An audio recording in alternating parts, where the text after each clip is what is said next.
میری معلومات کے مطابق، مجھے آئے ہوئے کتنے گھنٹے ہوئے، لیکن میری معلومات کے مطابق ان کا جو موضوع تھا اس نے آج کے 3 پیغامات میں سے ایک کو میرے لیے آسان بنا دیا ہے کہ اب مجھے زیادہ اس میں تفصیل میں نہیں جانا ہے۔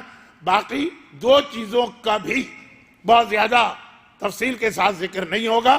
ہر شب جمعہ زمانے کے امام کو یاد کرنا ہے، ہر شب جمعہ اپنی پریشانیوں کو یاد کرنا ہے، ہر شب جمعہ۔ اب یہ جو اپنی پریشانیوں کو یاد کرنا، اس کے 2 حصے ہیں۔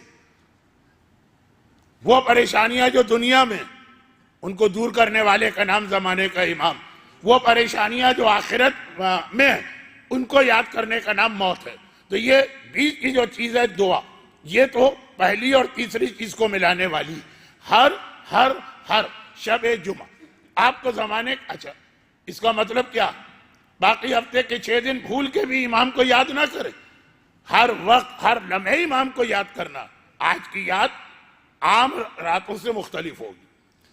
دعا کیا صرف ہفتے میں 1 بار دعا کرنا؟ باقی دنوں میں چاہے بھی تو دعا نہیں کر سکتے؟ کیا دعا کا مسئلہ نماز کا مسئلہ ہے کہ بھائی ہمارا دل چاہ رہا ہے کہ اس وقت فجر کی نماز پڑھے، نہیں پڑھ سکتے جب تک کہ اس کا وقت نہیں آئے؟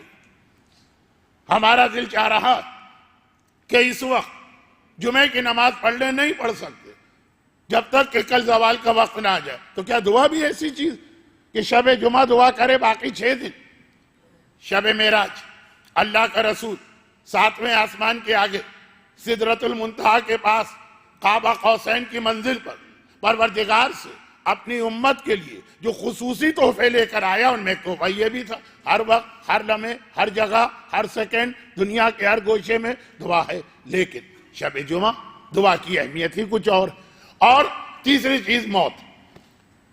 کیا صرف 1 رات کو موت یاد کرنا ہے اور 6 دن خوب دنیا کے مزے لوٹو، بھول کے بھی یاد نہ کرو کہ قبر میں جانا ہے اور قیامت میں حساب کتاب دینا؟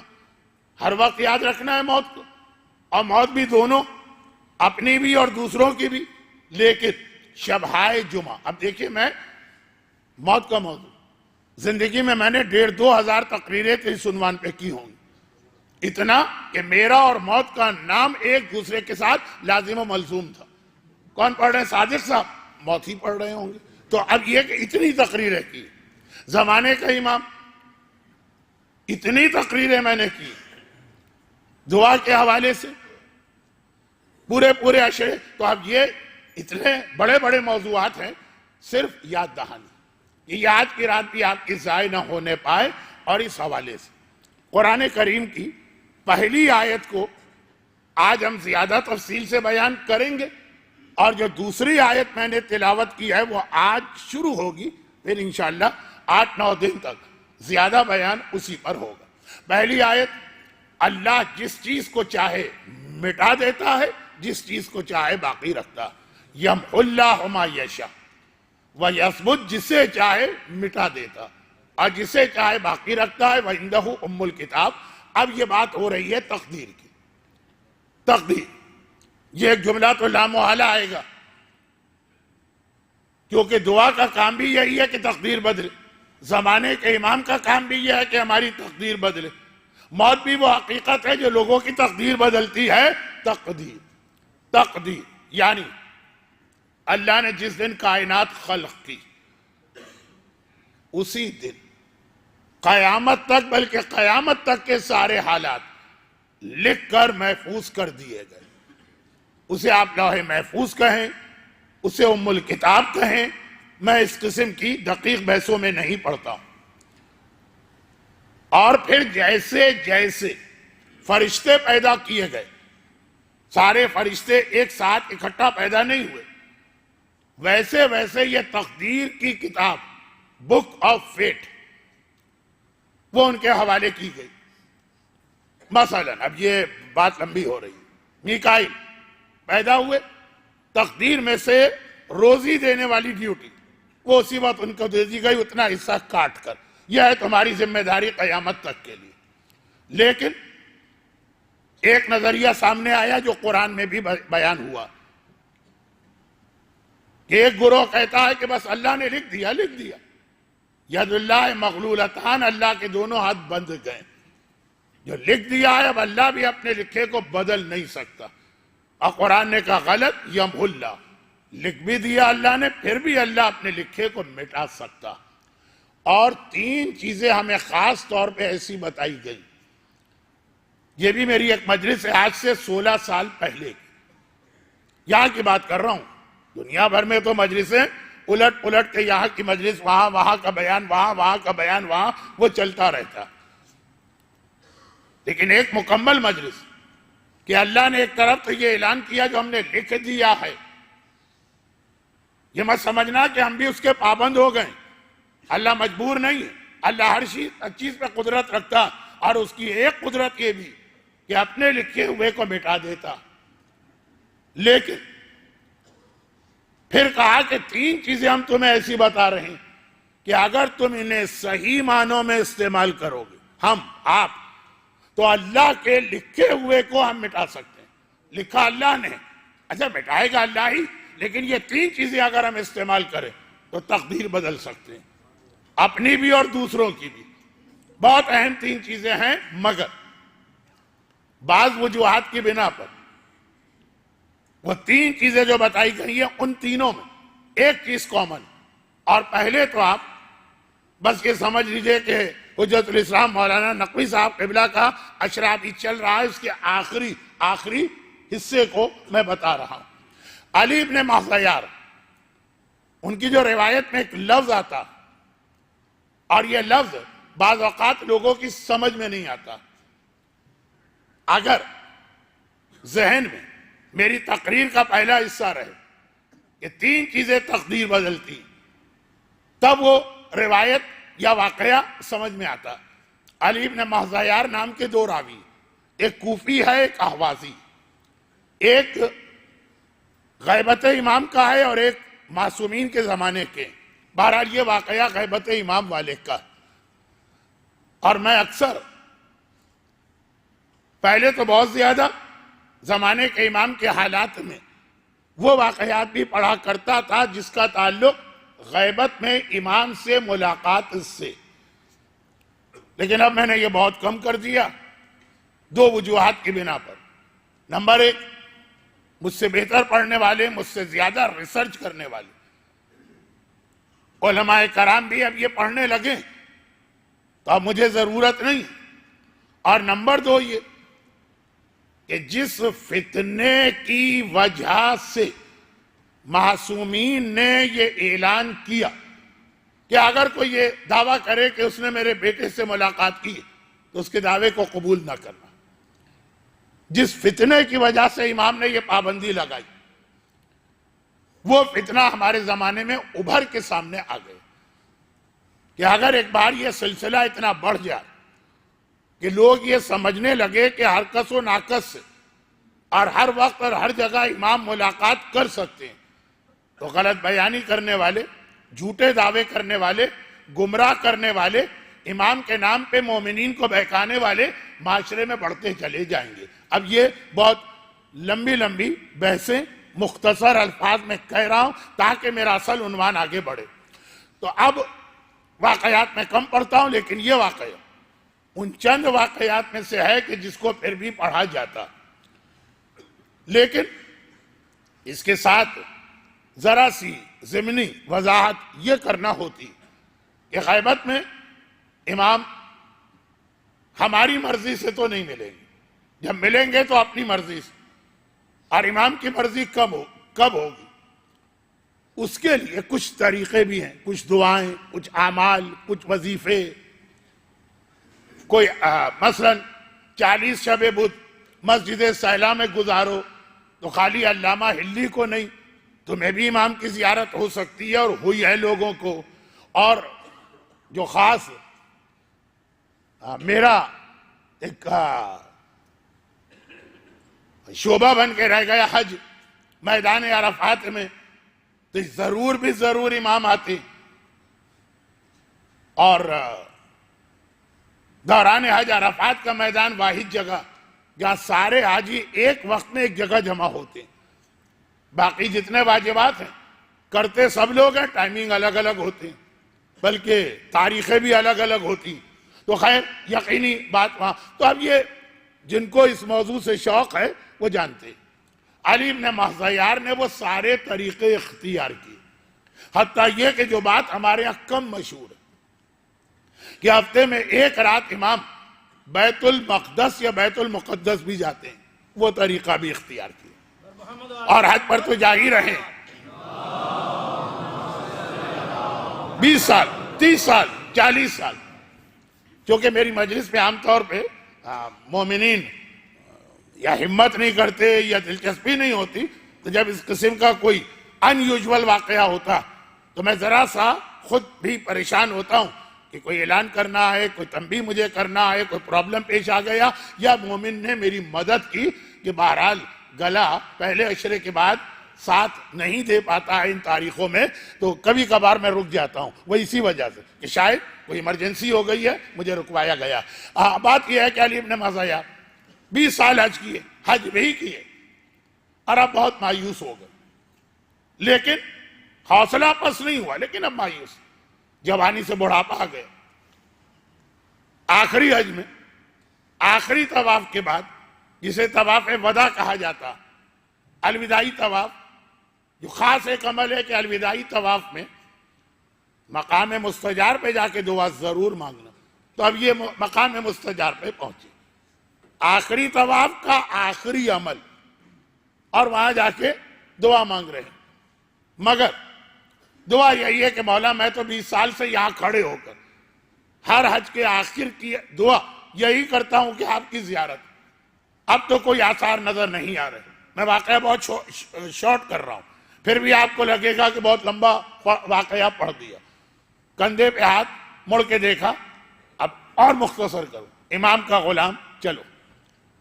امام نے کہا ہے کہ اپنی دعا میں اتنی مایوسی کا اظہار نہ کرنا، دعا قبول ہونے میں وقت لگتا. ابھی یہ دوسرے نقطے پہ یہ جملہ کسی اور حوالے سے آئے گا.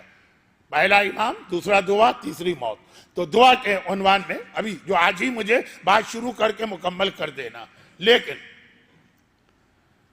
یہ جملہ میں نے اس لیے کہا، غلام نے جب یہ کہا کہ امام نے یہ کہا، چونکہ امام نے کب کہا تھا؟ کہا 2 گھنٹے پہلے. 2 گھنٹے پہلے تو مجھے بھی نہیں پتا تھا کہ میں کیا جملہ کہنے والا ہوں. وہ تو ابھی آخری طواف کے آخری چکر کے بعد مقام مستجار پہ یہ جملہ میری زبان پہ آیا. مجھے خود نہیں معلوم تھا. یہ تھا کہ دعا کروں گا، مگر یہ کو تھوڑی معلوم تھا کہ مایوسی کا اظہار کرتے 2 گھنٹے پہلے امام نے بتا دیا. غلام نے کہا مجھے کیا پتا، امام نے 2 گھنٹے پہلے بلا کے یہ کہا. تو چلو اب یہ اور بہت ساری باتیں ہیں جس کو اس لیے چھوڑ رہا ہوں کہ واقعہ مشہور ہے. یہ سب سے چھوٹا بچہ جو بیٹھا ہے مجلس میں، اس نے بھی سنا ہوگا. تو کیوں آپ کا وقت اس میں صرف کیا جائے. چلے طائف میں وہ جو ایک پہاڑ جبل رضوہ، دعائے ندبہ تو آپ ہر جمعے کو پڑھتے ہیں.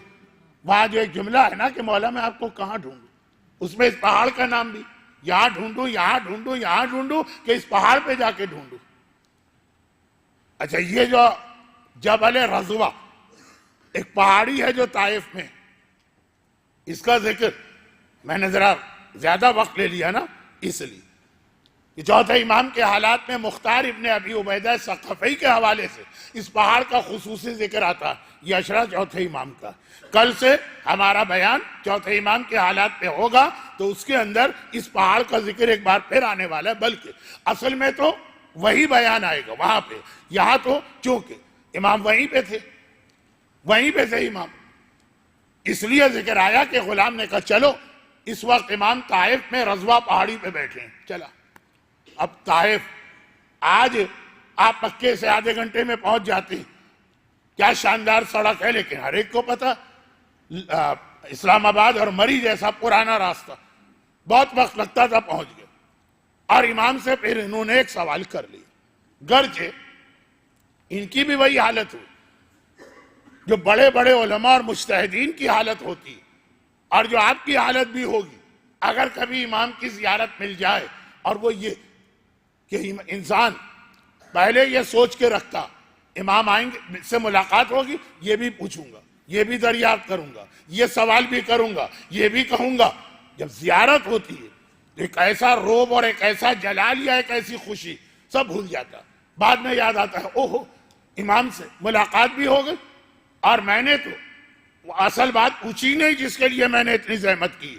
ایسے ایسے راوی تو بہت کم ہیں جن کو اتنا حوصلہ رہا کہ امام سے ملاقات ہوئی۔ بھئی علامہ ہلی کئی بار امام سے ملے، اور ہر بار مسئلے جس مسئلے کے لیے امام کو ڈھونڈ رہے تھے وہی مسئلہ پوچھ بھی لیے، مگر سارے واقعات آپ کو یاد ہے نا، محلے کی چھوٹی مسجدوں سے لے کر نشتر پارک کے بڑے ممبر تک پڑھے جاتے ہیں۔ علامہ ہلی کے امام سے بہت سارے سوالات الگ الگ، لیکن سارے واقعات میں ایک چیز مشترک ہے کہ نہیں، کہ جب علامہ ہلی سوال کر رہے ہوتے تو انہیں پتہ ہی نہیں ہوتا کہ یہ میرے امام، وہ بعد میں پتہ چلتا۔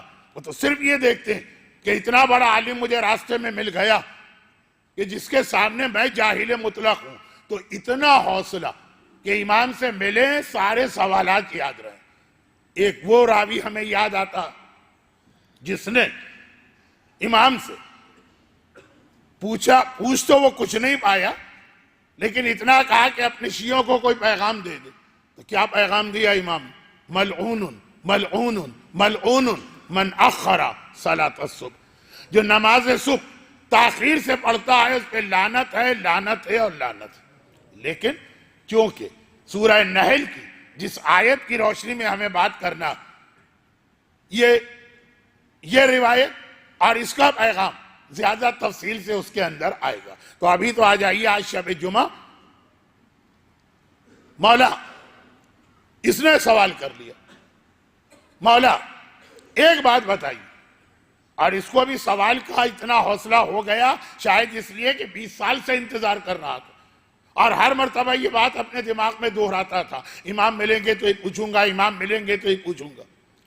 آپ اپنے چاہنے والوں سے، اپنے ماننے والوں سے، اپنے سے محبت کرنے والوں سے، اپنے شیعوں سے کیوں غائب؟ بس لمبی چوڑی بات نہیں، واقعہ تو بہت لمبا چوڑا۔ اب آپ کہیں گے اتنا لمبا واقعہ تو مولانا نے پڑھ دیا، کیا واقعہ اس سے بھی زیادہ لمبا ہے؟ بہت لمبا۔ لیکن مولا اپنے شیعوں سے کیوں غائب؟ ہمیں دوسروں سے کیا تعلق؟ غائب رہیں غائب نہ رہیں، ہم سے کیوں غائب؟ امام نے کیا وجوہات بتائی؟ دو باتیں۔ ہوتا یہ ہے کہ واقعے بڑے مشہور ہوتے ہیں، لوگ بعد میں کہتے ہیں مولانا اس کو سننے کے لیے تو ہم 2 گھنٹے کی ڈرائیو کر کے نہیں آئے تھے۔ اچھا، تو جو اس کا اہم ترین جملہ وہ بھول جاتے۔ 2 باتیں امام نے بتائیں۔ کیا یہ 2 باتیں آج بھی ہماری قوم کا مشترکہ بین الاقوامی مسئلہ نہیں؟ اور باتیں 2 ایسی ہیں جن میں پہلی بات تو بہت ہی معمولی لگتی ہے۔ ابھی یہاں آنے سے پہلے کراچی کی مجلس پڑھ رہا تھا، سوال یہی، پرچہ یہی آگے، مولانا آپ مومنین سے خطاب کر رہے، KG کی کلاس کو بچوں کو بٹھا کے نصیحت نہیں کر رہے۔ میں نے بھی یہی کیا کہ پرچہ وہیں ممبر پہ ایک صاحب کے حوالے کر دیا کہ آپ کل جائیے گا، آپ کا آفس ہے نیٹی جیٹی پر، جہاں دریا، یہ ڈال دیجیے گا تاکہ امام تک پہنچ جائے۔ یہ سوال تو امام سے کیا جائے نا، کیونکہ بات تو امام کی تھی۔ میں نے تو ممبر پہ خالی امام کا جملہ دہرایا، تو امام سے کہنا چاہیے تھا کہ مولا آپ یہ KG کلاس کی نصیحت ہم کو کیوں کر رہے ہیں؟ وہ پرچہ میں نے وہی پبلک کے سامنے وہ صاحب کو دیا جن کا آفس نیٹی جیٹی کے برابر۔ نیٹی جیٹی سمجھنا ہے تو کراچی والوں کو بعد میں پوچھ لیجیے گا۔ تو خلاصہ یہ، امام نے کہا تمہاری قطع رحمی، مسئلہ اتنا بڑا، مولا آپ سن 328 ہجری سے آج 1439 ہجری تک پوری ملت سے کی نگاہوں سے غائب ہے، وجہ کیا ہے؟ اور امام کا جواب جو KG کلاس کے بچے کی نصیحت لگی، تم لوگ صلہ رحمی نہیں کرتے ہو، تم لوگ رشتہ داروں کا حق ادا نہیں کرتے ہو، تم لوگ قاطع رحم ہو، اس لیے ہم تمہاری آنکھوں سے غائب۔ اچھا واقعہ شروع کہاں سے میں نے کیا تھا؟ ابھی آتا ہوں۔ میں نے کہا تھا کہ یہ جو واقعے کا پہلا جواب ہے یہ سمجھ میں نہیں آتا سمجھ میں آئے گا جب یم اللہ سے اس کو ملائیں گے. ابھی میں ملاتا ہوں لیکن دوسری بات کہہ دوں وہ سمجھ میں آ بھی جاتی. اور دوسری بات، تمہارے جھگڑے اختلافات آپس میں ایک دوسرے کو برداشت نہ کرنا، ڈس یونٹی. اچھا یہ بات پھر بھی سمجھ میں آ جاتی. دنیا میں جائیے صاحبان ایمان کے آپس کے اختلافات. لیکن پہلی بات غیبت امام کا بہت بڑا سبب یہاں پہ آ گیا قطع رحمی. اچھا ایک بہت مرتبہ دہرائی ہوئی حدیث، بہت میں نے اس کو پڑھا. اچھا اب یہ حدیث تو نہیں ہے، حدیث قدسی. پچھلے سال بھی شاید پڑھ دیا ہو، مجھے یاد پڑتا ہے پچھلے سال کی ایک تقریر میں حدیث قدسی کا لفظ زبان پہ آیا تو بہتا چلا گیا، حدیث قدسی پہ تقریر ہو گئی. ایک حدیث قدسی بہت جلدی جنت کا بورڈ پڑھ لیجئے گا، پھر جنت میں جائیے گا.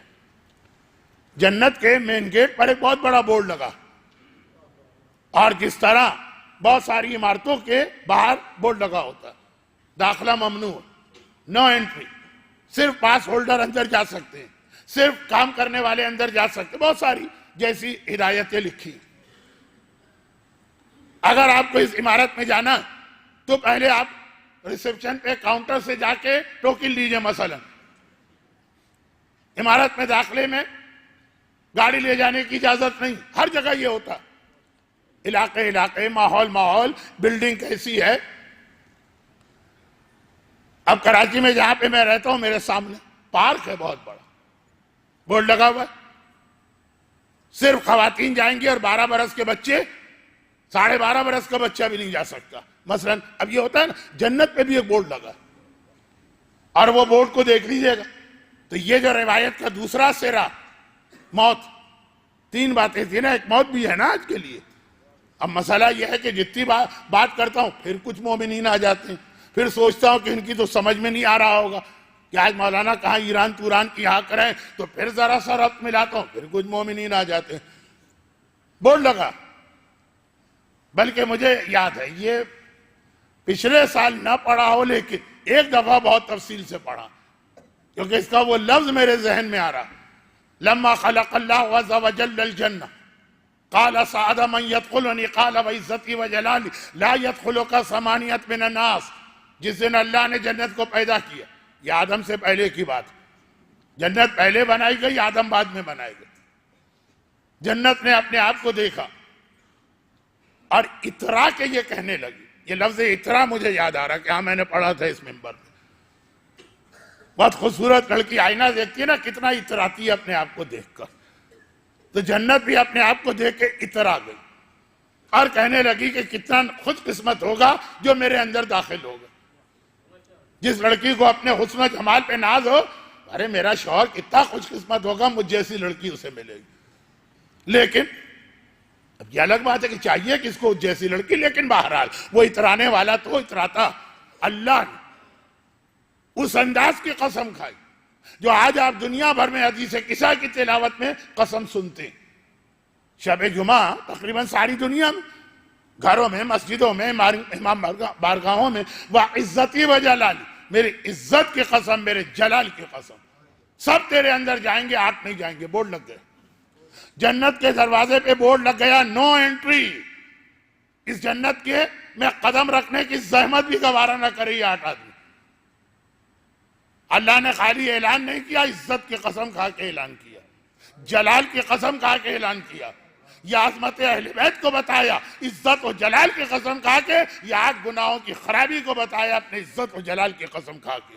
اب ان میں 7ویں بات قاطع ولا قاطع الرحم.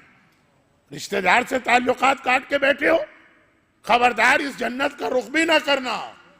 ہمارے یہاں ایک حدیث بہت مشہور ہے، مگر وہ حدیث نامکمل مشہور ہے، اور اب میں خود بھی اپنے آپ کو گھبرایا محسوس کر رہا ہوں کہ بات آج پوری نہیں ہو پائے گی.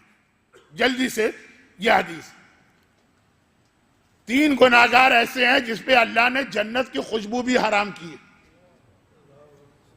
بہت مشہور حدیث ہے کہ 3 گناہگار ایسے، جنت ایک ایسی جگہ جو اس میں نہیں بھی جائے گا، جنت کی خوشبو اتنی دور تک جاتی ہے، مگر خوشبو ایک چیز ہوتی ہے کہ کتنے ہی ایسے واقعات ہیں معصومین کے بھی، گھر میں اچھے کھانے پک رہے ہیں، برابر میں کوئی یتیم، کوئی بیوہ، کوئی بھوکا، کوئی فاقہ زدہ، کھانے کی خوشبو آئی، اس خوشبو نے کھانا پکانے والے کو جہنم میں پہنچا دیا۔ واقعات ہیں خاص طور پر، اب چونکہ یہ عشرہ چوتھے امام کے حوالے سے ہے، جو چوتھے امام کے سلمان ہیں۔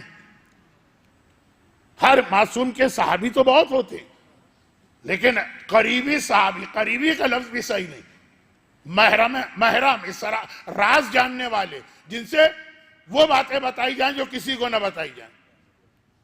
رسول اللہ کے پاس سلمان، مولا کے پاس میثم تمار ہیں، رشید ہیں، مالک اشتر ہیں، آقا حسین کے پاس حبیب ابن مظاہر ہیں، چوتھے امام کے یہ کون صحابی ہیں؟ ابو حمزہ صومالی، کیونکہ گلف کے علاقوں میں ماہ رمضان میں ابو حمزہ صومالی کی دعا پڑھی جاتی ہے۔ یہ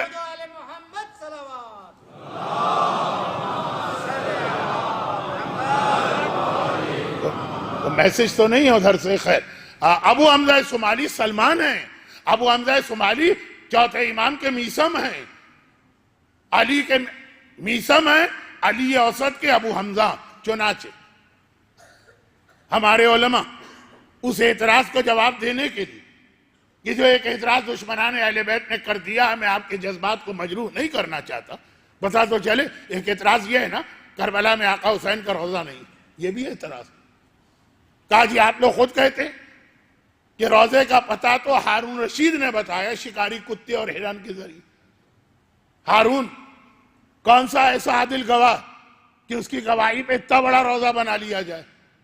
واقعہ یہی پڑھا جاتا، خالی ممبروں پہ نہیں، خود کربلا میں بھی آپ جاتے ہیں تو مجلس میں واقعہ آتا، وہ ہرن بھاگا اور وہ کتے بھاگے اور وہ رکے اور جو کچھ بھی۔ تو کہا ہارون کا دریافت کیا ہوا علاقہ اور اسے آپ نے کہہ دیا، یہ کیسے کیسے انداز سے بات ہوئی؟ بہت سی باتیں تو ہم لوگ آپ تک آنے نہیں دیتے کہ ضرورت کیا صاحب ایمان کے جذبات کو مجروح کرنے کی، لیکن یہاں چونکہ الٹی بات ہو رہی، چوتھے امام باقاعدگی کے ساتھ کربلا اور نجف کی زیارت کرنے، یہ کربلا نہیں، نجف کے حوالے سے، نجف میں مولا کا روضہ نہیں، کہا کہ وہ ہارون کا جو شکار کا واقعہ، چوتھے امام ریگولر نجف میں مولا کی زیارت کو جاتے تھے آدھی رات کو، کوفے میں آتے تھے، کوفہ مشہور شہر، آدھی رات کو، صرف ابو حمزہ کو لے کر۔ اب روایت آپ کو یاد آ گئی نا، مولا بھی کوفے میں رہتے ہیں، نجف تو تھا ہی نہیں اس وقت، میثم تمار کو لے کے کنویں کے پاس جاتے اور کنویں میں منہ ڈال کر بہت سی ایسی باتیں کہتے جو میثم سے کہتے، میثم میرا سینہ پھٹ رہا، کس کو یہ باتیں بتاؤں، کوئی انہیں سننے والا برداشت کرنے والا نہیں، میں کنویں میں یہ باتیں کہہ کے آتا ہوں۔ میثم کو لے کر، چوتھے امام ابو حمزہ کو لے کر، ابو حمزہ صومالی، اور اسی جگہ جاتے ہیں۔ آج تو ماشاءاللہ صافیہ یمانی کا روضہ اتنا شاندار بنا ہے، اس سے دیوار ملی بھی تو وہ جگہ جہاں وہ کنواں تھا، جہاں مولا اپنے میثم کو لاتے تھے، چوتھے امام اپنے میثم کو۔ تو ابو حمزہ صومالی ان اہم ترین راویوں میں سے ہیں جنہوں نے کہا کیا ہارون وارون، کیا وہ شکار و ہرن، میں اپنے آقا کے ساتھ کئی بار کائنات کے مولا کے روضے پہ گیا، میرے آقا نے بتایا یہ ہے وہ روضہ۔ تو یہ ابو حمزہ کا اسٹیٹس بتا رہا تھا، وہ راز کی باتیں جو کسی کو نہیں۔ یہی ابو حمزہ سوال کر رہے ہیں نا، فرزند رسول، یہ جو آپ روزانہ صبح و شام، چوتھے امام سے سوال، عشرہ سجادیہ، یہ جو آپ روزانہ صبح و شام مدینے میں ایک اعلان کراتے ہیں، پورے مدینے میں، کہ مدینے والوں اور باہر سے آنے والوں، کھانے کا وقت آ گیا ہے، امام کا دسترخوان بچھا ہے، سب پورے شہر کو دعوت دی جاتی ہے، جاؤ اور امام کے دسترخوان سے استفادہ کرو۔ یہ ایکسٹینشن جب تک نہیں ہوا تھا، وہ ٹوٹے پوٹے مکانات بھی تھے، تو ابو حمزہ نے ایک بار پوچھ لیا، مولا اتنا بڑا دسترخوان، پورے شہر کی دعوت، روزانہ صبح و شام. مولا یہ وجہ کیا؟ اب امام کے کئی جواب یہاں ہو سکتے ہیں. کیا جواب دیے؟ نعوذ باللہ نعوذ باللہ نعوذ باللہ اپنے لیے نہیں کہہ رہے، لیکن پیغمبر نے بھی کئی جگہ کہا میں نہیں چاہتا، یہ پیغمبر کا جملہ ہے، پیغمبر کا، میرا نہیں، پیغمبر، میں نہیں چاہتا کہ جو میرے بھائی مچھلی والے نبی کے ساتھ ہوا وہ میرے ساتھ ہو، اس لیے میں فلاں کام نہیں کر رہا ہوں. اب پیغمبر کہاں؟ حضرت یونس اپنی تمام تر عظمت کے باوجود ترک اولا تو کر سکتے ہیں، لیکن کبھی اس طرح سے بھی عام لوگوں کی غلطیاں معصومین یاد دے رہے ہیں. کہا میں نہیں چاہتا کہ یعقوب کی طرح سے اللہ میرا امتحان لے. یہ کربلا کے بعد کی چیز، اکبر والا امتحان ہے، جو اللہ نے لیا وہی کافی ہے. یعقوب والا، ابو حمزہ صومالی نے کہا مولا یعقوب والا امتحان کیا؟ میں نے سنا ہے کہ حضرت یوسف کے حالات پہ کوئی سیریل یا فلم بھی بن گئی اپنی، تو اس میں ہوگا یہ واقعہ. اتنی سی بات تھی نا. ایک دن اپنے پورے گھر کی دعوت کی، کتنی بیویاں کتنے بچے، 12 تو بھائی آپ کو پتا، بیٹیاں بھی ہیں، اور اچھے اچھے کھانے بنے بڑوں سے. یعقوب کا ایک ہمسایہ اس رات کو اپنے بچوں کے ساتھ بھوکا سویا، کیونکہ اس کے گھر میں کھانے کو کچھ نہ تھا. لیکن خوشبو کے سفر پہ تو پابندی نہیں. دل میں کہا کہ خدا بندہ، کوئی شکایت نہیں کی، کسی کو اتنا دیتا کہ پورا اتنا بڑا گھرانہ ان کا یہاں پہ آیا، اور وہ سب یہ مزے مزے کے کھانے کھا رہے ہیں، اور کسی کا ایسا امتحان لیتا کہ چھوٹے بچے کو بھی بھوکا تھپک تھپک کے سلانا پڑ رہا. لیکن اتنا سا جملہ آسمان پر تقدیر میں نوٹنگ ہوگی. اے یعقوب، تمہارے محلے میں ایک خاندان بھوکا سو گیا، تم نے اتنی توجہ بھی نہ دی. واقعہ پھر دوسری طرف چلا جائے گا. یعقوب نے جواب بھی دیا، اللہ نے جواب کو رد بھی کیا، لیکن مسئلہ یعقوب کا نہیں، مسئلہ خوشبو. تو خوشبو تو نہیں رکتی ہے. کھانوں کی خوشبو نے کئی انبیاء، کئی اولیاء اور کئی مجتہدین، صاحب مفتاح الکرامہ کتنے عظیم عالم ہیں، کئی مجتہدین کا امتحان لیا. مگر مسئلہ کھانے کی خوشبو کا نہیں ہے. مسئلہ جب کھانے کی خوشبو اتنا پھیلتی ہے تو جنت 60,000 میل کے فاصلے پر بھی جنت کی خوشبو آئی. پوری دنیا ہی 26,000 میل کی ہے، 2-3 دنیا دور بھی اگر جنت ہو. مگر 3 ایسے گناہگار ہیں حرم اللہ ریح الجنت علی ثلاثہ. عاقل والدین ہر ایک کو یاد ہے. نمبر 1، جو اپنے والدین کا حق ہے، اعمل ما شئت. امام کہتے ہیں نا، یہ چوتھے امامی کی حدیث ہے، ساری حدیث ہے، اجرا سجادیہ کی تمہید بن رہی. بہت متقی پرہیزگار نوجوان کو دیکھا کہ کر جو عبادت دل چاہے، جنت تو تجھے ملنے سے رہی. اور وجہ یہی بتائی. لیکن میں واقعات کو خود اس لیے مختصر کر رہا ہوں کہ مشہور واقعات، مگر روایت میں دوسری کیا چیز، اور اس کے حوالے سے آج ذرا عجیب انداز کا ایک بیان کرنا چاہتا ہوں. دوسری چیز کیا؟ دوسرا کون ہے جس پر جنت کی خوشبو حرام ہے، چاہے وہ کتنا ہی بڑا متقی اور پرہیزگار کیوں نہ ہو؟ کہا قاطع رحم، جو اپنے رشتہ دار کا حق ادا نہیں کرتا. اچھا بھائی، جب یہ لفظ بار بار آتا، اگر حجت الاسلام مولانا محمد علی نقوی صاحب اس موضوع پہ ابھی بات کر کے نہ گئے ہوتے تو میرا یہی موضوع بنتا جو اب شروع ہو رہا ہے، ایک جملہ. لیکن بہرحال ایک ایام ازاں میں ایسے عنوان پہ ایک اشراق کافی ہوتا، جبکہ ایسے بڑے عالم نے اتنے بہتر انداز سے پڑھ دیا ہو. لیکن 2-4 جملے تو میں بھی ٹوٹے پوٹے عرض کر دوں. جب کبھی رشتہ دار کی بات آتی ہے، قاطع رحم رشتہ دار کا حق ادا نہ کرنے والے، آپ کے ذہن میں پہلے کیا آتا ہے؟ وہ بھی صحیح ہے، بھائی بہنیں بھتیجے بھتیجیاں، دادا، اگرچہ دادا دادی نانا نانی تو والدین میں آتے ہیں، خالہ چچا پھوپھی یہی سب تو آتے ہیں۔ اب مجھے یہ بتائیے کہ یہ دو لفظ ہمارے ہاں بہت استعمال ہوتے ہیں، آقِ والدین یا اطاعت والدین، قاطع رحم یا صلہ رحم۔ اس میں آپ نے ڈال دیا سارے رشتہ دار صلہ رحم، والدین کو آپ نے ڈال دیا آقِ والدین کی کیٹیگری، اور انسان کا وہ قریب ترین رشتہ دار جو ان سب سے بڑھ جاتا، اولاد، وہ کہاں جاتی، وہ کس خانے میں آ رہی، وہ کس کیٹیگری میں جا رہی؟ قاطع رحم کی بات ہوگی، چچا یاد آ جائیں گے، ان کا حق ادا نہیں کیا۔ صلہ رحمی کی بات ہوگی، خالہ یاد آ جائیں گی، بیچاری بیوہ ہو گئی، بہت قسمہ پرسی کے عالم میں ہیں، ان کی مدد کرنا۔ والدین کی بات ہوگی، باپ ماں چلیں، بزرگ بھی یاد آ جاتے ہیں۔ لیکن جگر کا ٹکڑا تو اولاد بنتی ہے نا، اولاد کی خاطر آدمی ہر قربانی دیتا ہے نا، اولاد کے لیے آدمی اپنے آپ کو مٹا دیتا۔ وہ ان دو میں سے کس خانے میں فٹ اتر رہے ہیں؟ یا کوئی تیسرا لفظ ہے؟ تیسرا نہیں، یہی دو ہیں۔ صلہ رحم میں اولاد بہت اہم بن کے آتی ہے۔ اور پھر چوتھے امام کی ایک حدیث کی طرف اشارہ، اگر آپ حضرات میرے اشاروں سے مطمئن نہ ہوں،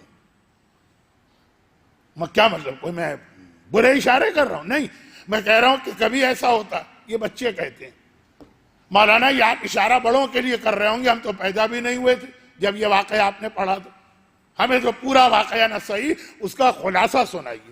تو اگر یہ جو اشارے اس سے مطمئن نہ ہو تو آپ انتظامیہ سے کہہ دیجئے گا، میرے لیے بھی آسانی ہو جائے گی، ذرا سا میں کم میٹر کے ساتھ مجلس پڑھوں گا، واقعہ ہے کہ نہیں۔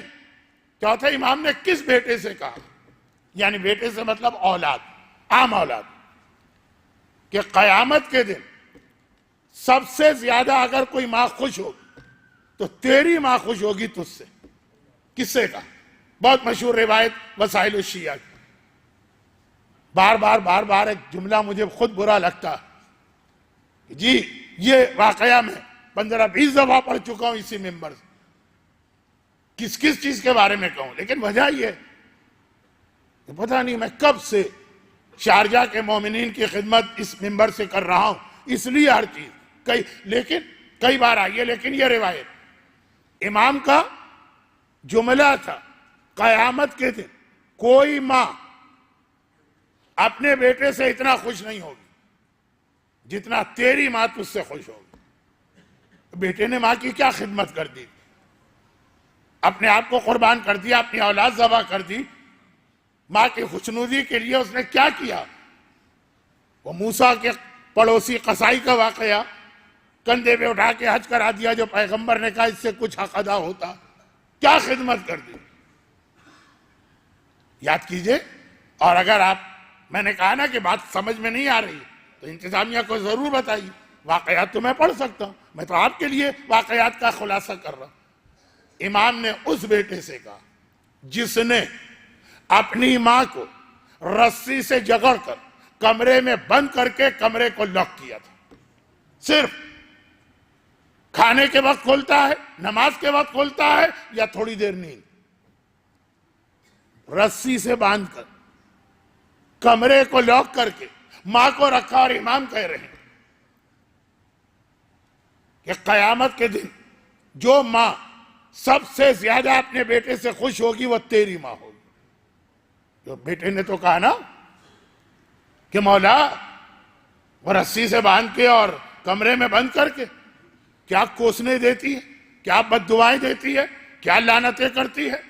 عورت کی زبان تو ویسے بھی بہت مشہور، جو اچھے ڈاکٹر ہوتے ہیں نا انہیں اگر پتہ چلانا ہو کہ یہ عورت زندہ ہے کہ مر گئی تو نبض اور ہارٹ اور یہ سب نہیں دیکھتے، زبان دیکھتے، زبان رک گئی اس کا مطلب ہے ختم۔ تو اب خلاصہ یہ، اور بوڑھی عورت ہو اور ماں ہو اور ایسا بیٹا ہو، کیا کچھ نہ کہے گی؟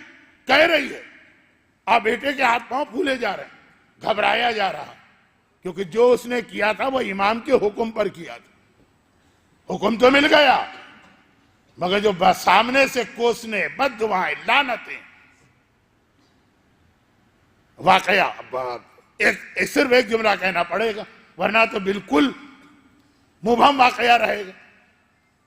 یہ وہ نوجوان تھا جو اپنی ماں کے بارے میں ایک مسئلہ پوچھنے پہنچا, کمپلینٹ نہیں, شکایت نہیں, مسئلہ. مولا باپ کا انتقال ہو گیا اور ماں جو ہے وہ گھر میں نامحرم آتے جاتے, نامحرم اس کے ساتھ اٹھنا بیٹھنا کھانا پینا, مجھے بڑا ناگوار گزرتا ہے لیکن میری ماں. امام نے 3 مرحلے تھے نا, کہا کہ پہلے اسے نرمی سے سمجھاؤ, پھر آیا کہا آپ سختی کرو, کہا وہ تو کوسنے دینے لگی, کہا رسی سے باندھ کے کمرے میں بند کر کے لاک کر دو. اب آیا مولا, جب میں نے یہ کیا تو پہلے اگر 1 آدھ من کی گالیاں دیتی تھی تو 40 50 من کی گالیاں لڑکا رہی ہے, اتنی بڑی بڑی باتیں کر رہی.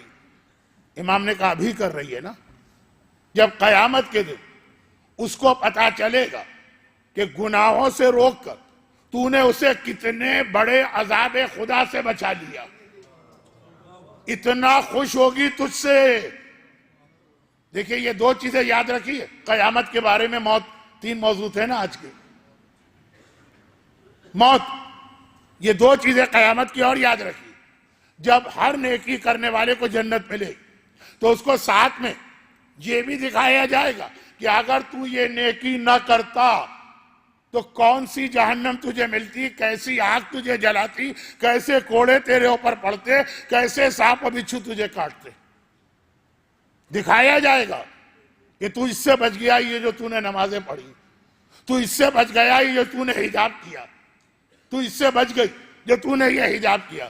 ہر نیکوکار کو خالی جنت نہیں دکھائی جائے گی, جہنم بھی دکھائی جائے گی جو وہ نیکی کیا اگر وہ نہ کرتا. اور الٹا ہر جہنمی کو جنت کا وہ محل بھی دکھایا جائے گا, یہ تجھے مل رہا تھا اگر تو واجبات کی پابندی کر لیتا, اگر تو اپنے آپ کو حرام سے بچا لیتے. جب ماں دیکھے گی کہ گناہ کبیرہ سے اسے بچایا تیری رسی نے, گناہ سے اسے بچایا تیرے گھر کا دروازہ لاک کرنے نے, اور اگر یہ نہ ہوتا تو کس آگ میں جلتی, اتنا تیرا احسان مانے گی. اب دیکھیے یہ کیا چیز بنی, یہ تو حق والدین تھا نہیں, باپ اور ماں کی بد دعائیں لے کر اللہ کو اتنا خوش کرنے والا بنا. اور اگلے مرحلے میں والدین بھی خوش ہوں گے.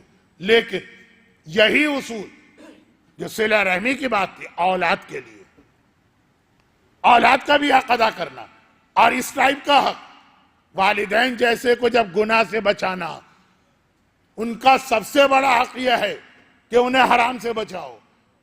تو اولاد تو تم سے چھوٹی ہے, وہ نہ تمہیں کوسنے دے گی, نہ بد دعا دے گی, نہ لعنت کرے گی. یہی کہے گی پتہ نہیں کیسا ہے ہمارا باپ, ہمیں آئی فون 8 لے کر ہی نہیں دیتا, ہر ایک کے ہاتھ میں نظر آ رہا. پورا تربیتی اولاد, جس کا ایک اور اس عنوان کا ایک اور نام زمانے کے امام کی فوج کی تیاری, پورا ایک موضوع. لیکن چونکہ ابھی کل ہی تو آپ نے زمانے کے امام کے حالات کو سنا اور اصحاب امام کے حالات کو, اس لیے میں رکتا ہوں یہاں پر جو ایک چھوٹی سی بات میں کہہ رہا ہوں کیونکہ گھڑی بتا رہی ہے کہ وقت بہت ہو گیا. وہ یہ کہ صلہ رحم کا لفظ جب سنیں گے آپ اور قطع رحم کا لفظ جب سنیں گے آپ, پھر دوہرا دوں, امام فرماتے ہیں میں اس لیے ظاہر نہیں ہو رہا کہ تم قطع رحم کر رہے تو آپ نے سوچا میں نے خالہ کا حق ادا نہیں کیا. نہیں, آپ نے اپنی اولاد کی تربیت نہیں کی. بہت یہ بڑا لفظ ہے, لیکن اتنا بڑا لفظ ہے کہ ذہن کہیں اور نکل جاتا. وہ ہیں, ایسا نہیں کہ ان کو بھی بالکل ختم کر رہا ہوں, لیکن جو بات کہنے والا ہوں وہ یہ کہ اولاد کا حق یہ بھی آپ کی ذمہ داری ہے. اب آج میں تربیت کی طرف نہیں جا رہا ہوں, شاید کسی ایک تقریر میں چلا بھی جاؤں, لیکن آج نہیں. آج تو یہ کہنا کہ اس مجمع میں میرا ایک اندازہ کہ 70% لوگ ایسے جو نماز مغفرت والدین پڑھ کے آئے آج شب جمعہ, اور ذرا بھی اگر والدین کا احساس رکھنے والا بیٹا یا بیٹی ہے تو اور کوئی خدمت کرے نہ کرے, شب جمعہ 2 رکعت نماز مغفرت والدین پڑھتا.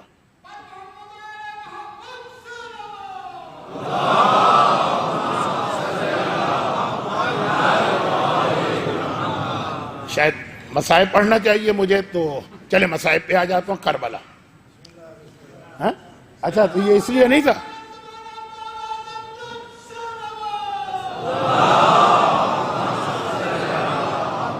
مجھے یہاں کے حالات نہیں بتائیے، اس لیے یہ آواز نہیں تھی. چلے پھر ٹھیک ہے، تو یہ بات پوری کر لوں. نماز مغفرت والدین پڑھتے ہیں لوگ، بلکہ بیٹیاں زیادہ پڑھتی ہیں بیٹوں کے مقابلے میں. بیٹے سارے نالائق ہوتے ہیں سوائے چند کے. نماز مغفرت اولاد کتنے پڑھتے ہیں؟ وہ بھی تو اسلامی نے بتائی ہے نا، وہ بھی تو انہیں امام نے بتائی ہے نا. نماز مغفرت والدین قرآن میں تو نہیں آئی. قرآن میں صرف آیا ربنا اغفر لی ولوالدی. یہ نماز مغفرت والدین جس اسلام نے بتائی ہے، جس امام نے بتائی ہے، اسی نے نماز مغفرت اولاد بھی بتائی. وہ ہمارے ہاں رائج ہے یا رائج نہیں؟ کیونکہ میں جس پہلو کی جانب آپ کو لے جا رہا تھا اور لے جانے کی کوشش کروں گا کہ اولاد کی آج کے ماحول میں تربیت، تو اولاد کی ایک اہمیت بتائی ہے اسلام، نماز مغفرت اولاد. بلکہ بہت بڑا تو دعویٰ نہیں کرتا کیونکہ یہ کوئی مرجع مجتہد یا بہت بڑا عالم کہہ سکتا ہے، لیکن میرا اندازہ والدین کے لیے ہمارے پاس صرف ایک نماز مغفرت والدین. اولاد کے لیے دو نمازیں ہیں نا، مغفرت اولاد اور ہدیہ اولاد. ہدیہ والدین بھی ہمارے یہاں، تو تین نمازیں ہیں اولاد کے لیے: ہدیہ اولاد، ہدایت اولاد، مغفرت اولاد. ایک بھی نہیں پڑھتا آدمی. جبکہ جس امام نے نماز مغفرت والدین بتائی، اس نے کہا ہے کہ ہر شب جمعہ یہ نماز پڑھو. اور جس نے نماز مغفرت اولاد بتائی ہے، اس نے کہا کہ میں روزانہ یہ نماز پڑھتا ہوں. وہ نماز ہفتے میں ایک دن ہے، یہ نماز ڈیلی ہے. اور امام نے یہ کہا کہ میں خود اس پہ عمل کر رہا ہوں. اور اسی حوالے سے جو بات مجھے کہنا تھی آج کی حد تک، تربیت، ہدایت وہ مذہبی پہلو ہے، وہ کل سے آئے گا. آج دنیاوی پہلو ہے. اور کتنی آسان نماز مغفرت والدین کو تو یاد کرنے میں ٹائم لگتا. دو دعائیں: ربنا اغفر لی ولوالدی وللمؤمنین یوم یقوم الحساب، رب اغفر لی ولمن دخل بیتی، 10 دفعہ. پہلے یاد کرے دعائیں، پھر لمبی نماز مغفرت اولاد یا ہدیہ اولاد کہہ لیں. قرآن کے دو سب سے چھوٹے سورے، اور ایک مرتبہ الحمد کے بعد قل واللہ پڑھیں پہلی رکعت میں، الحمد کے بعد انا اعطیناک الکوثر پڑھیں دوسری رکعت. اس سے زیادہ چھوٹے سورے قرآن میں نہیں. وہاں 10 دفعہ آیت پڑھنا یا ایک دفعہ مختصر ترین سورہ. اور امام کہے کہ میں تو روز پڑھتا ہوں. اچھا، یہ ہے کیا چیز؟ اس کو 2 جملوں میں بتانا. 2 رکعت نماز، پہلی رکعت میں الحمد کے بعد قل واللہ، دوسری رکعت میں الحمد کے بعد انا اعطیناک. کیونکہ سورہ کوثر ہوا جو رسول کو اولاد ملی، تو سورہ کوثر نازل ہوا. یہ تمہاری اولاد ہے، اسی اولاد رسول کی کو یاد کرتے ہوئے نماز میں اس کا ذکر کرنا. سورہ کوثر یوں سمجھ میں نہیں آتا کیونکہ بہت کم نمازوں میں سورہ کوثر ہے. اولاد کی نماز میں ہے کیونکہ سورہ کوثر ہے رسول اللہ کی اولاد کی. لیکن اس نماز کا جو پہلو میں آپ کے سامنے پیش کر رہا ہوں، بہت کم وقت میں نمٹ گئی بات، وہ خاص طور پر ان والدین کے لیے بوڑھے ہو گئے، ضعیف ہو گئے، ویل چیئر پہ پہنچ گئے، اپنی نمازیں نہیں پڑھی جاتی ہیں، چلنا پھرنا دشوار، اب ہم اولاد کی کیا خدمت کریں؟ یہ نماز ہدیہ اولاد جو میں نے کہا ہے نا، اس کا اتنا تعلق آخرت سے نہیں ہے، اتنا نہیں جتنا دنیا سے. یہ نماز وہ ہے. دیکھیے گا کہ میں کتنے جلدی مجلس کو اختتام تک پہنچا دوں گا، اس لیے کہ ایسی جگہ بات پہنچے گی کہ ایک ہی جملہ ربط مصائب کے لیے کافی ہوگا. یہ وہ نماز کہ باپ اور ماں، خاص طور پہ ماں لیکن باپ بھی، اولاد کو کچھ نہیں دے سکتے. آپ بوڑھے ہو گئے، بیمار ہو گئے، ضعیف ہو گئے، ویل چیئر پہ، مگر اس نماز کی برکت سے وہ یہ نماز پڑھے، اولاد کو صحت ملے گی، اولاد کو روزگار ملے گا. جیسے آپ نے اکثر سنا ماں سے دعا کروا، تو آپ یہ سمجھتے ہیں اپنے الفاظ میں، وہ بھی ٹھیک ہے. ماں اگر ریگولر یہ نماز پڑھ، یہ نماز ہدیہ والدین، معصومین کے دو جملوں کو واضح کرنے والی چیز. جب ام داؤد کا بیٹا داؤد رقی گرفتار ہوا اور وہ ان کی ماں گھبرا کے چھٹے امام کے پاس آئی اور کہا فرزند رسول یہ اس گھر کی کنیز ہیں، یہ ام ایمن کی طرح سے ہیں جنہوں نے رسول اللہ کو پالا، یہ فضہ کی طرح جنہوں نے حسنین کو پالا، ام داؤد. اور یہی تو کہا کہ فرزند رسول میرا بیٹا قید میں ہے، موت نظر آ رہی ہے، میرا بیٹا میں مر جاؤں گی، دعا کیجئے. امام نے کہا میں دعا کروں گا، لیکن اولاد کے حق میں جیسے والدین کی دعا قبول ہوتی ہے یا ماں کی، خود اپنی دعا کر کے بھی کہہ رہے ہیں کہ جیسی ماں کی دعا قبول ہوتی ہے. تو پھر وہ عمل بتایا جو 13، 14، 15 رجب کو دنیا بھر میں لوگ کرتے ہیں. بہت سے مومنین ہر مہینے کی 13، 14، 15 کو کرتے ہیں. یار اب آئیے اس سے پہلے کا جملہ. حسین نے جا کے کہا ام لیلا دعا کرو، اکبر کے مقابلے میں اس وقت ایسا پہلوان آیا. مولا آپ خود تو آئے، کہا نہیں، ماں کی دعا اولاد کے حق میں جتنے جلد قبول ہوتی ہے، ماں کی دعا. اب وہ کیا ہے؟ باپ اور ماں اپنی اولاد کو کیا ہدیہ دے سکتے ہیں جو ام داؤد تو خیر اتنی بڑی پریشانی میں اولاد گرفتار تھی، لیلا تو خیر کربلا کے جہاد کا مشکل ترین منزل، لیکن آپ اور ہم اپنی اولاد کے لیے یہ صلہ رحم کا حصہ ہے جو پوری مجلس کا عنوان بنا. بچوں کی شروع میں وضاحت نہیں ہوئی تھی تو آپ خالہ اور چچا میں الجھے ہوئے تھے. اولاد جگر کا ٹکڑا، یہ 2 رکعت نماز اس کے دنیاوی سارے مسئلے حل کرتی ہے. اکبر کے لیے حسین نے لیلا سے کہا لیلا تجھے دعا کرنا. ٹھیک ہے آقا حسین ہر قربانی دینے کو تیار، لیکن اکبر جیسے بیٹے کی قربانی آسان بات نہیں. اگرچہ پہلے عشرے کے مصائب دہرانے کا اس وقت موقع نہیں ہے، لیکن آج کچھ ایسی مجلس ایسی نہج پہ پہنچ گئی کہ میرا دل یہ چاہتا کہ ویسے تو ہر جگہ تشریف لاتی ہیں، لیکن آج خصوصی طور پر اس مجلس میں شہزادی کونین اس طرح سے آئے کہ شرکت کرنے والوں کی ہر دعا قبول ہو جائے. اور جہاں فاطمہ کے اکبر و اصغر کا تذکرہ ہوتا ہے، اکبر ایک جملے دونوں کے بارے میں پڑھ رہا ہوں. اکبر یہ ہے کہ نہیں مختلف، مانے کہ نہ مانے ہے نا. جب حسین اکبر کی آخری آواز یا سلام سن کے ٹیلے سے زمین کربلا پہ گرے اور پھر سنبھلے اور چلے، اس وقت تک حسین کے سر و داڑھی کے بال کالے اور سیاہ تھے. یہ مختل کا جملہ ہے. اور جب اکبر کا لاشا اٹھایا تو میرے مظلوم آقا کے سر و داڑھی کے بال سفید ہو چکے.